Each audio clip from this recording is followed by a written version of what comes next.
যোগ উজ্জ্বল দা welcome to Dhubri Assam. যোগ আসামে আমাদের ধুবড়ি ডিস্ট্রিক্টে আসি কিভাবে লাগিল আপনার? সেই ভালো লাগছে সেই যোগ আসামে ফার্স্ট ধুবড়ি ডিস্ট্রিক্টে আসলেন না আপনি? ভালোবাসা দাও ভাইরাস গেট ভাঙিয়ে দিতে পারবে। আচ্ছা, এটা তো আমি জানি এখানে বহুত শো লোক এখানে পালা আছে। আমি ভাবতে পারি নাই যে 1000 লোক এখানে পালা আছে। আমি কখনো ভাবতে পারি নাই আমাদের উজ্জ্বল দা আসামে ইমান ভালো এত ভালোবাসা আছে, আমি কখনো ভাবতে পারি নাই।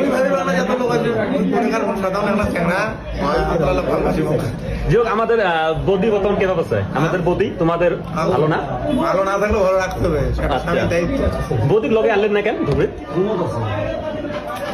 বন্ধুদের ভালোবাসার জন্য আনতে পারলেন না? আমি আমার গায়ে ছিটা লাগাবো, আমার গায়ে ব্যথা লাগাবো, বুকের গায়ে লাগাবো না। আচ্ছা, আনতে হবে উজ্জ্বলদার বউ। ইউটিউব করে যাইবই না কেন, একটা ইউটিউব বা কাজকর্মের জন্য বউয়ের শরীরে ব্যথা লাগানো ঠিক না। এটা আসলে না, অ্যাকচুয়ালি বেঙ্গল থেকে যখন আসামে আসতে লাগে না, বৌদিটাকে লগে আনলে ভালো লাগে। বৌদি তখন ভাবে যে আমি আসামে আসছি। বৌদি আছে, বৌদি আছে। আচ্ছা হ্যাঁ, ওরও একটা প্রমোশন আছে তো অতি। আচ্ছা আচ্ছা আচ্ছা। সেলিব্রিটি না, সেলিব্রিটি হতে গেলে মহান মানুষ অনেকে।